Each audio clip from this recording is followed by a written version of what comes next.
안녕하세요. 자, 플라톤의 프로타고라스를 읽고 종합적으로 사고하는 능력에 대해서 얘기하고 있습니다. 자, 이 두 번째 파트인데 이 부분은 이제 소크라테스와 히포크라테스가 만나는 장면입니다. 어둑새벽이라는 건 시점이에요. 우리말 재밌죠? 어둑새벽. 아직 새벽은 새벽인데 아직 어두운 새벽. 그러니까 동트기 전 그 시기. 그러니까 그냥 한밤중은 아니고 그렇다고 해서 동이 트기 시작하는 새벽도 아니고 그 사이, 그 시기를 어둑새벽이라고 불러요. 자, 앞에서는 그러니까 소크라테스가 친구들을 만나서 어디서 왔는 길이냐, 뭐 하다 왔냐, 알키비아데스 쫓아다니다 왔냐, 뭐 얘기하는, 그러니까 액자 밖의 얘기를 하는 그 장면을 얘기했습니다. 근데 여기서부터 이제 액자 안으로 들어오는 거예요. 이야기 속의 이야기예요. 그래서 소크라테스가 자고 있었는데 히포크라테스라는, 뭐 여러분이 알고 계시는 그 의학자 속 히포크라테스는 아니고요. 히포크라테스 선서할 때 그 히포크라테스는 아니고 그 동네 청년이에요. 그래서 소크라테스를와 알고 지내는, 집안끼리 다 알고 뭐 그런 청년인 것 같은데, 그 히포크라테스라는 젊은이가 어둑새벽한 시간에 아직 캄캄한데 소크라테스의 집 문을 두들깁니다. 그래서 소크라테스 선생님 안 주무시죠? 깨어 계시나요? 뭐 등등 하면서, 그래서 소크라테스 자다가 일어나고 히포크라테스를 맞이합니다. 이게 무슨 일이냐? 그랬더니 이게 내가 어저께 뭐 우리 집 노예가 도망가고 또 노예 잡으려고 집을 비우는 바람에 모르고 있었는데 어젯밤에 늦게 들어와서 들어보니까 자기 형한테 들었나 모르겠을 거야. 뭐라 보니 프로타우라 선생님이 아테네에 오셨다고. 그래서 당장 가고 싶었는데 이게 뭐 밤이 늦어서 실례가 되고 그러니까, 그래서 잠깐만 눈 붙이고 바로 일어나서 이제 새벽같이 소크라테스 집에 찾아온 겁니다. 이게 이제 아주 젊은 학생, 그러니까 대학교 들어갈 나이 한 18세 정도 된 것 같아요. 옛날에는 이제 아무래도 엄격하니까, 특히 나이 어른과 뭐 젊은 사람 간의 어떤 예절 이런 게 이제 엄격하니까 그 유명한 어르신을 직접 자기가 찾아갈 수가 없는 거예요. 너무 이렇게 대바라지게 다짜고짜. 그러니까 중간에 누가 소개해 줄 사람이 필요한 거죠. 그래서 소크라테스가 이제 여기서 한 30대? 아니 30대가 아니고 50대쯤 됐나? 뭐 그럴 것 같은데 소크라테스를 알고 지내니까 소크라테스한테 자기를 프로타고라스한테 좀 소개시켜 달라 이제 한 거죠. 그러니까 소크라테스가 아직 뭐 캄캄하니까 좀 더 날이 밝아야 되니까 좀 기다리자 그러면서 어디로 얘기냐면 안뜰, 아울레라고 합니다. 그리스로. 여기 뭐 그리스 가옥구조 가져왔는데 안뜰에 가서 좀 거닐다가 그러다가 날이 밝으면 가보자 뭐 이래놓고, 근데 너 왜 프로타고라스 선생님을 찾아가는 거냐 뭐 그러면서 이제 소크라테스의 특기와, 그러니까 상대방의 생각을 검토하는 작업을 이 안뜰을 거닐면서 합니다. 그 장면이 이제 310A부부터 314C2행까지 나오는 부분입니다. 자, 그래서 가옥 구조 좀 이렇게 가져왔는데 앞에 여기 보면 이거는 좀 2층집인 것 같죠? 귀나이콘이라고 써 있어요. 그러니까 이게 이제 고대 그리스 기원전 한 4세기, 3세기 정도 시대의 가옥 구조를 가져온 거라서 굉장히 오래된 얘기잖아요. 2300, 400년 전 얘기고, 그러니까 우리 뭐 조선 시대 생각하시면 될 겁니다. 그래서 거기도 이제 남존여비가 있고, 그러니까 여자들을 하찮게 여기고 어떤 경우에는 좀 사악하다고 여기는 것도 좀 있고, 그래서 이제 여자들이 함부로 밖에 다니면 안 되고 여자들은 얌전해야 되고 뭐 이런 생각들을 갖고 있어요, 아테네 사람들이. 그래서 내실이라고 얘는 내당 뭐 이런 거 옛날 사극 보면 여자들 방입니다. 귀나이콘. 집의 안쪽에 이렇게 따로 마련돼 있어요. 그래서 이 드나드는 남자들과 직접 접촉하지 않을 수 있는 그런 곳에 있고, 이런 귀나이콘 여자들 방인데 여기서 이제 뭐 그 길쌈 같은 거 하고 그렇습니다. 양털 같은 거 뽑아서 실 만들고, 예나 지금은 여자들이 많이 했던 일이죠. 이게 손이 많이 가는 일이고, 노예방이 여기 있고, 그죠? 여기도 침실도 있고, 밑에 층에 이제 꽤 잘 사는 집인 것 같아요. 목욕탕이 있고, 부엌이 있고, 안드론이라고 되는데 이건 남자들 방입니다. 그러니까 여기 이렇게 의자 같은 게 보이시죠? 이게 그리스 사람들은 이제 누워서 밥을 먹었거든요. 비스듬히 기대서. 그래서 이제 여기서 말하자면 우리 옛날식으로 하면 사랑방이에요. 그러니까 남자들끼리 모여서 뭐 술도 마시고 음식도 먹고 얘기도 하고 뭐 또 나그네 과객 나그네들이 오면 여기서 묵게도 하고 뭐 이런 방이고, 여기 이제 뭐 창고가 있고, 여기 이제 뭐 공방 작업하는 방이고, 노예방. 그러니까 위층에는 여자 노예, 밑에는 남자 노예겠죠. 여기 이제 컨트리야드라고 해서 이게 아울렛, 이게 안에 있는 정원, 뭐 정원이라고 생각하면 되겠죠. 입구가 여기 있는데 이렇게 하면 좀 이해가 안 되는 게 어떻게 되냐면, 소크라테스는 여기 지금 문이 보이시죠? 이런데 외부로 통하는 문이 하나가 아닌 거예요. 대문.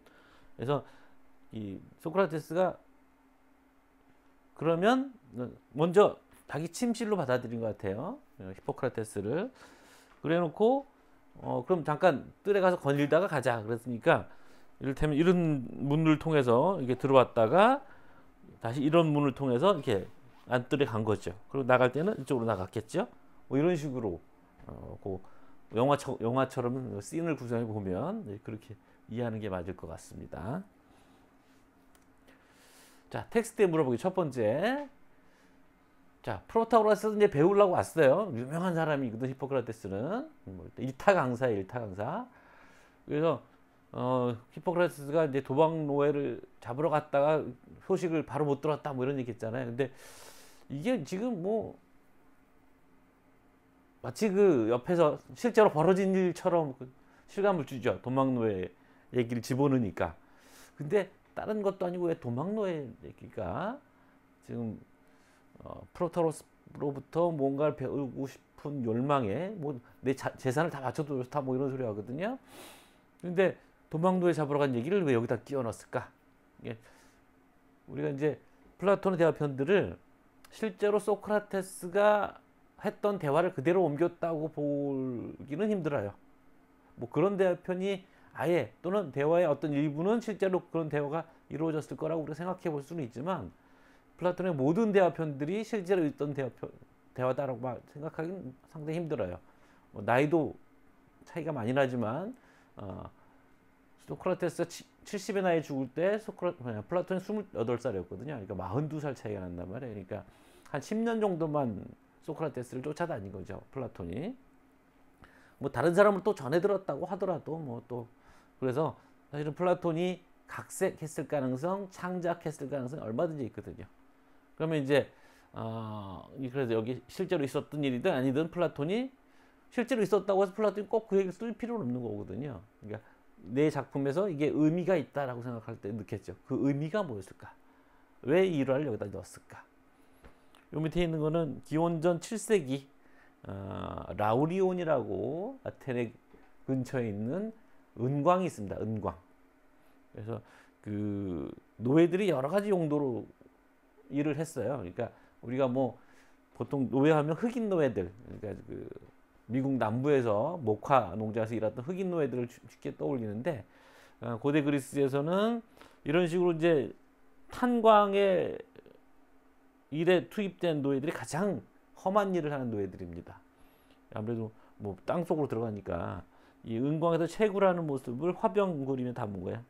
기원전 7세기 정도. 그 외에도 집안일을 하는 노예들, 우리 이제 뭐 여기 뭐 사극 같은 데 보면 거기 이제 나오잖아요. 집안에서 뭐 일하는 모습들. 농사일을 하는 노예도 있고, 그 여자 노예들 같은 경우 집안일을 같이 이제 뭐 부엌 요리를 한다거나 길쌈을 한다거나 이렇게, 또는 이제 어떤 사업을 하는 노예도 있어요. 그러니까 주인이 하는 사업을 같이 하거나 대신하는, 이를테면 뭐 은행업 같은 것도 하고. 그래서 이제 그 노예들이 돈을 벌어서 자기의 그 신분을 사기도 합니다. 그러니까 면천 노예가 되는 거죠. 프리드맨. 뭐 그렇기도 하고. 그래서 이제 이 탄광 노예 같은 경우 굉장히 뭐 처우도 힘들고, 아무래도 이제 노동의 강도가 세니까 도망갈 가능성도 많고 그래서 굉장히 엄하게 다뤘던 것 같은데 그렇지 않은 경우에는 상당히 좀 뭐랄까 느슨했다고 얘기를 많이 합니다. 노예가 되게 되바라졌다라는 소리도 막 이런 거잖아요. 세상 말세 뭐 이런 하는 그 꼰대 아저씨들이 잘 얘기하는 것처럼 노예들이 요즘 노예들이 너무 건방져 뭐 이런 소리 하는 수 있을 정도로 우리가 뭐 미국의 남부 흑인 노예들을 떠올 만큼 그렇게까지 엄격하지는 않았다고 합니다만 어쨌든 도망갔다 노예가 도망갔다 잡히면 죽을 수도 있어요. 사형을 취할 수도 있어요. 하여튼 이것 좀 생각해 보시고 자, 두 번째. 자, 히포크라테스는 어떤 사람이 되고자 프로타로스에게서 배우려고 하는가? 이게 이제 사실은 소크라테스가 하는 질문이에요. 그 안뜰에서 이렇게 거닐면서 너도 도대체 왜 프로타고라스를 찾아가서 뭘 배우려고 그러는 거야? 그래서 그걸 배워서 어떤 사람이 되고 싶은 거야? 뭐 이런 얘기를 하는데 히포크라테스가 우물쭈물해요. 그러니까 자기가 뭐가 되고 싶은지를 모르는 건지 아니면 숨기는 건지 텍스트에 명확하게 안 나와 있습니다. 힌트들은 계속 있는데 그래서 무엇을 배우고 싶어하고 소피스트가 가르치는 건 또 무엇이라고 얘기가 되고 있는 거고 또는 소피스트가 뭘 가르친다고 지금 히포크라테스가 이해하고 있는 거고 또 배워서 어떻게 하고 싶은 건지 이런 질문들이 하나로 묶이면 어떤 사람이 되고자 하는 거냐 이런 질문이 되겠죠. 그 텍스트를 꼼꼼히 따라서 읽어보셔야 여기 답을 찾아볼 수가 있을 겁니다. 세 번째 314b의 이행에 보면 소크라테스가 배울 거리를 영혼 자체 안에다 담아서 배운 채로 떠날 수밖에 없다라고 하거든요. 이게 무슨 말인지가 당장 이해가 안 되실 텐데 텍스트 읽어보면 아세요. 그러니까 우리가 먹는 거는 따로 장바구니 같은 데 이렇게 담아서 가져가서 집에 가서 이게 뭐 상했는지 안 상했는지 먹어도 되는 건지 뭐 이런 거 물어보기도 하고 뭐 조금만 먹어보기도 하고 뭐 이럴 수가 있는데 배우는 거 그냥 들어야 되는 거잖아요. 근데 들어버리면 마치 뱃속에 음식을 넣는 것 같은 방식으로 영혼 안에다가 이미 먹어버리는 상태가 돼버릴 수밖에 없다. 테스트하고 뭐 따져보고 이럴 겨를이 없다. 뭐 이런 식으로 얘기를 해요. 자, 이게 맞는 말인지 타당한 말인지 그 타당하지 않고 틀렸다고 생각할 수 있는 이유가 뭘 것이고 그리고 그 이유가 있다면 그 이유를 해소해 버릴 수 있는 이런저런 이유로 이거는 잘못된 이거 비유거든요. 비유. 그러니까 먹을 거리에 대해서 그렇듯이 배울 거리는 이렇다. 뭐 이런 거죠. 그러니까 닮았다기보다는 다른 점이죠. 사실은 배울 거리는 먹을 거리는 뭐 장바구니에 넣어갈 수나 있지. 영어는 그럴 수가 없어. 배울 거리는 그럴 수가 없어. 뭐 이런 식으로 얘기하고 있잖아요. 그래서 반대 얘기를 하는 거긴 하지만 여전히 비유는 비유인 거예요. 그래서 그렇지 않을 가능성 뭐고 그 비유가 실패하는 데는 서로 닮지 않은 걸 가지고 얘기할 비유가 실패하는 겁니다. 그래서 그렇지 않을 가능성은 뭐고 타당한 말로 해석하려면 이 가능성을 어떻게 해소할 수 있는지 틀릴 가능성을 어떻게 해소할 수 있는지 그거를 이제 생각해 보자라는 얘기죠.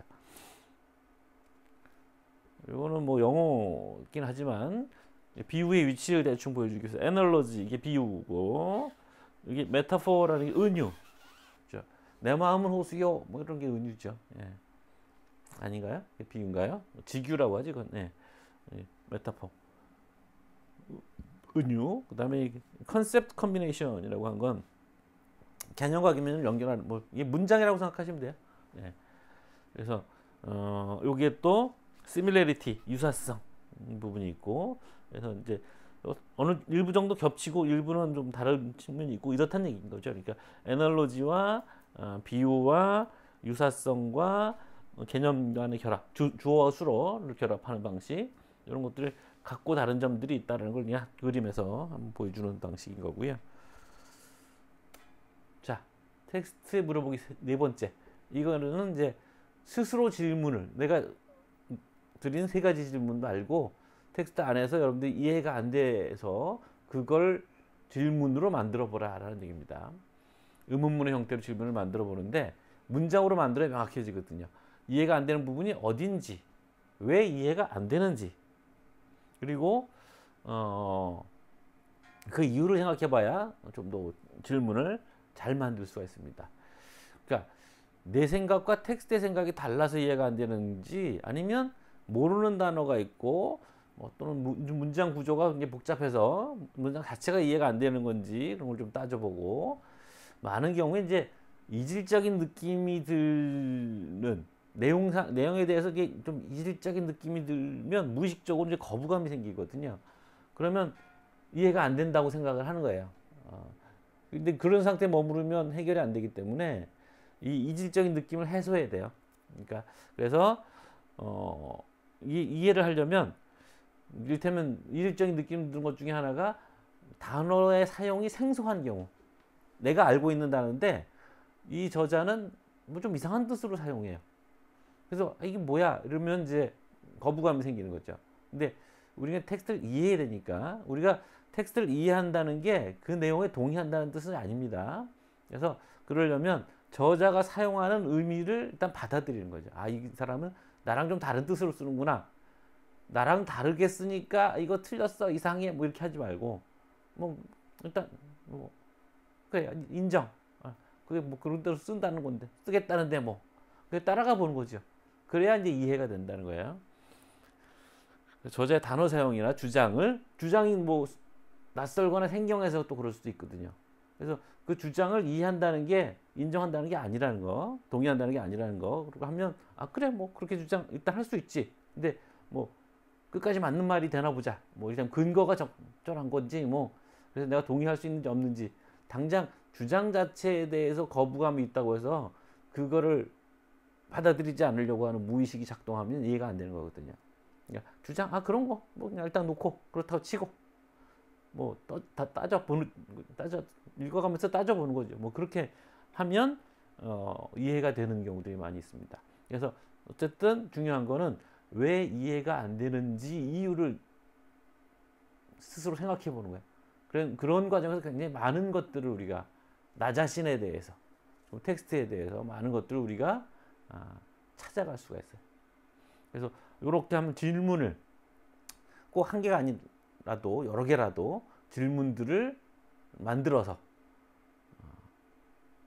그 강의하는 또는 같이 책 읽는 또는 책 읽기 지도하는 사람에게 물어보거나, 아니면 여러 사람이 같이 모여 있으면 그 사람들과 같이 그 문제를 놓고 토론을 해보고, 내 생각은 여기서 이게 이해가 안 되는데 왜 그럴까라고 물어보면 서로 의견을 주고받다 보면 그 과정에서 많은 걸 배우게 되니까 그걸 한번 또 해보자.